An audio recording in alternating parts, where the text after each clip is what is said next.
pendengar, apa kabar? Semoga kalian tetap sehat dan tetap semangat ya. Jumpa lagi bersama Kak Vina. Pada kesempatan kali ini, kakak akan menyampaikan materi pembelajaran 6, tema 4, yaitu globalisasi, dengan subtema 3, globalisasi dan cinta tanah air, pembelajaran pertama.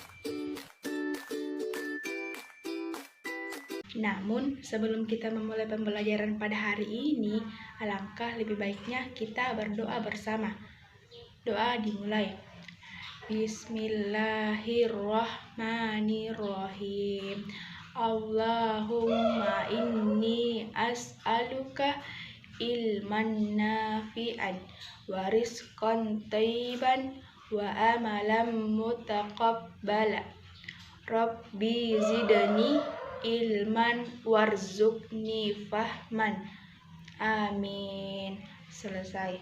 Baik, sebelum kita masuk pada inti pembelajaran kita pada hari ini, alangkah lebih baiknya kita mengetahui tujuan pembelajaran terlebih dahulu. Nah, yang pertama yaitu siswa mampu mengidentifikasi ciri-ciri kosakata baku pada teks yang dibaca dengan tepat. Yang kedua, siswa mampu menulis informasi penting dari teks eksplanasi yang dibaca dalam bentuk tulisan dan visual dengan kalimat efektif dan kosakata baku yang sistematis. Yang ketiga yaitu siswa mampu menyajikan informasi tentang peran Indonesia dalam berbagai bentuk kerjasama di bidang iptek dan lingkup ASEAN dengan mandiri. Yang keempat, siswa mampu menyajikan informasi tentang peran Indonesia di bidang iptek dalam lingkup ASEAN dengan mandiri. Kemudian yang kelima, siswa mampu menjelaskan manfaat sumber alternatif energi listrik dengan tepat. Kemudian yang terakhir, siswa mampu menjelaskan prinsip kerja sel surya sebagai sumber alternatif energi listrik dengan sistematis. Nah, hari ini kita akan belajar tentang bagaimana kebudayaan lokal kita itu bisa kita jaga dengan baik. Nah, bagaimana kita dapat bersaing di tingkat dunia tanpa meninggalkan kebudayaan lokal yang menjadi identitas negara Indonesia. Nah, selanjutnya kita masuk pada materi inti kita pada hari ini, yaitu globalisasi dan cinta tanah air. Globalisasi adalah masa di mana arus informasi itu begitu cepat menyebar ke berbagai belahan dunia. Kebudayaan dan gaya hidup dari berbagai penjuru dunia kemudian dengan mudah dapat kita ketahui. Nah, kondisi tersebut akan memudahkan generasi Indonesia untuk meniru beragam kebudayaan asing tersebut. Kemudian berpikir global dan bertindak lokal ini adalah salah satu cara yang bisa dilakukan untuk tidak menjadi korban di era globalisasi.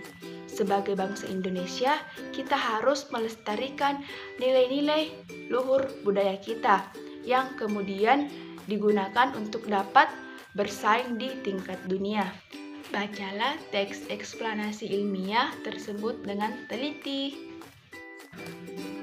Indonesia luncurkan program Akademi Energi Surya pertama di Asia Tenggara.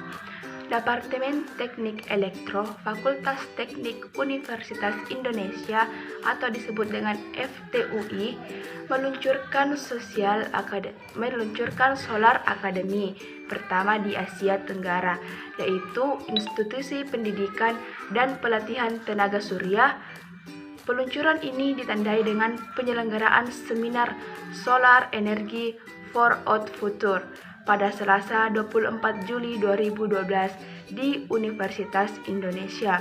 Seminar ini dihadiri oleh para pakar energi dari Jerman, wakil dari ASEAN, serta pemerintah selaku penentu kebijakan energi nasional.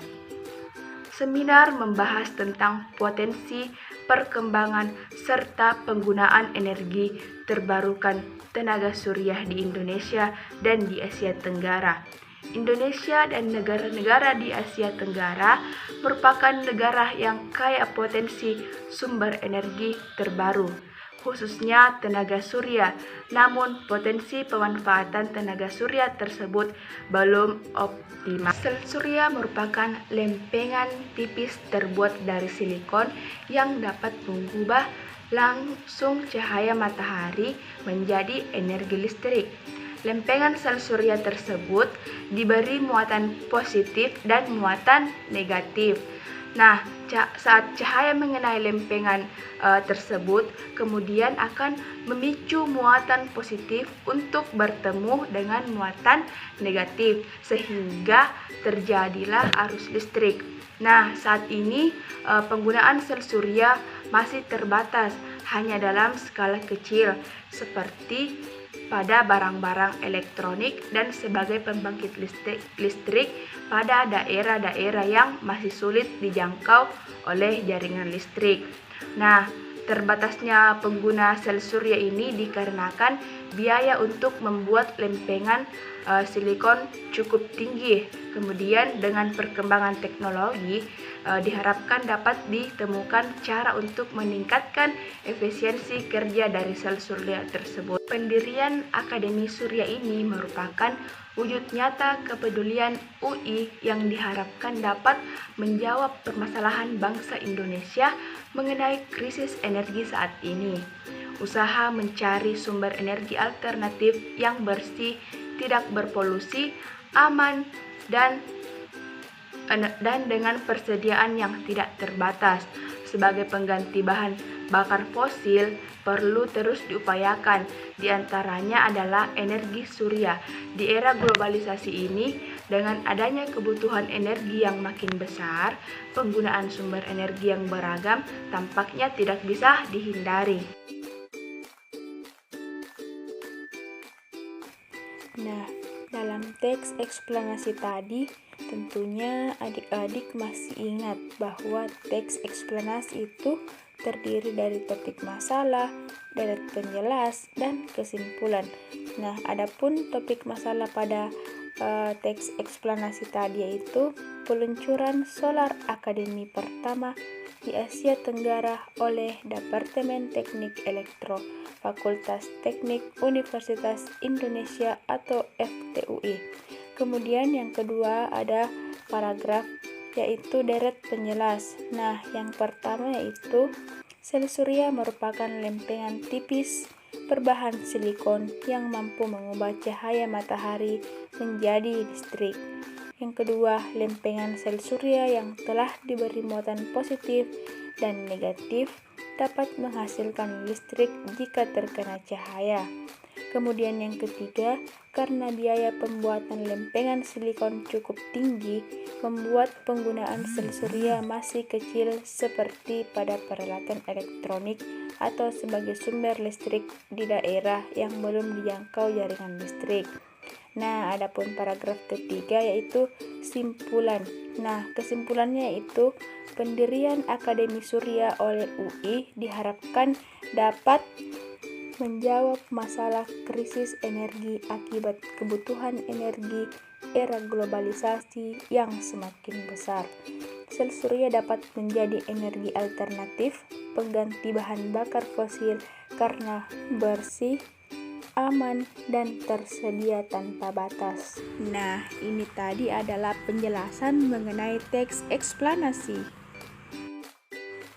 Bagaimana bentuk kerjasama Indonesia dengan negara-negara Asia Tenggara tersebut di era globalisasi ini, dan bagaimanakah peran Indonesia dalam kerjasama tersebut? Mari kita simak.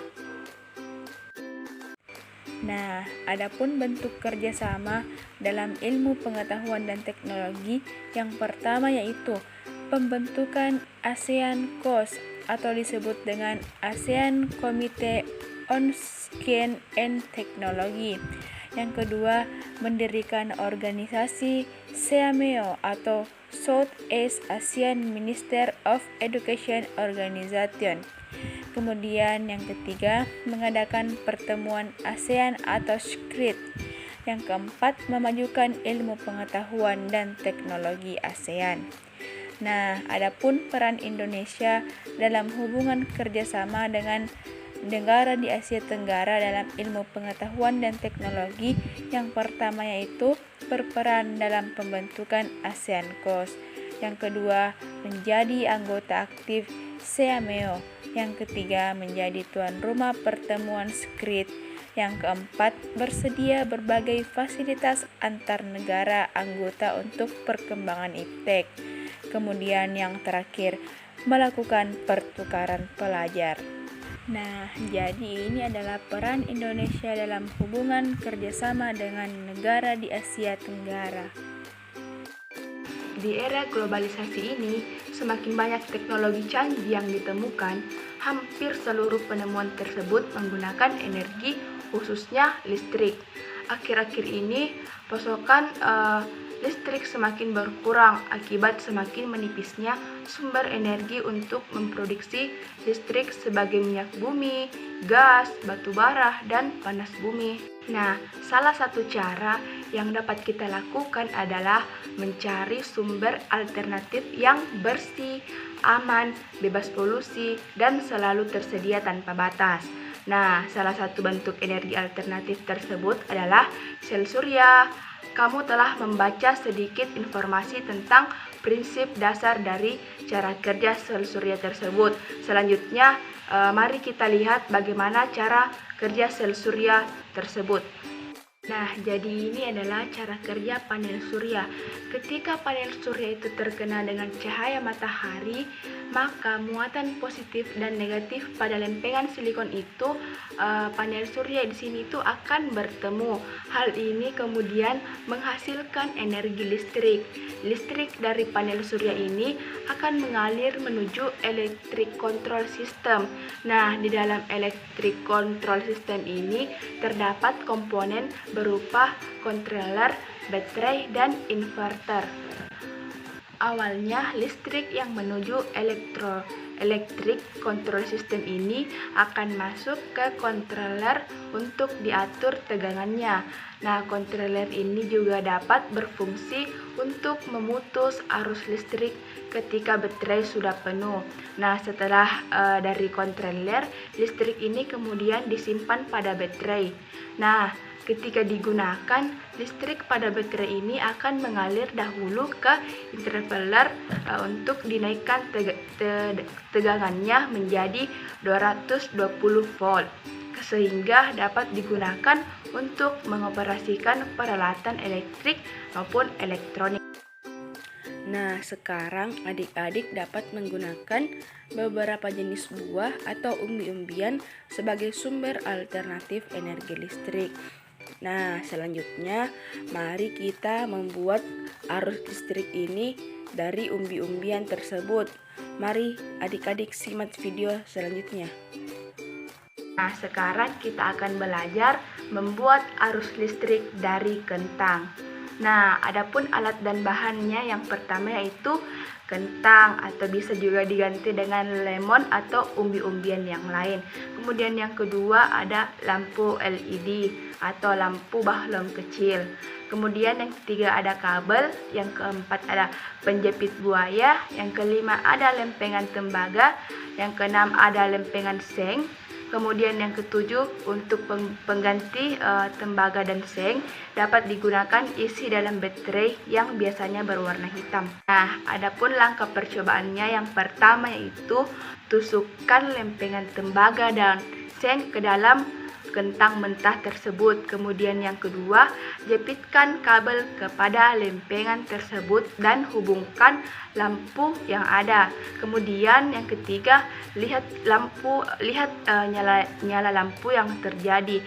Kemudian yang terakhir, jika nyala lampu belum kelihatan, maka tambah kentang tersebut agar arus listrik yang dihasilkan dapat bertambah.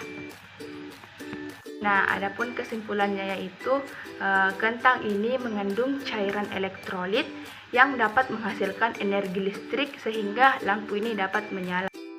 Mungkin sekian penjelasan dari saya mengenai tema 4 globalisasi dan subtema 3 globalisasi dan cinta tanah air pembelajaran pertama.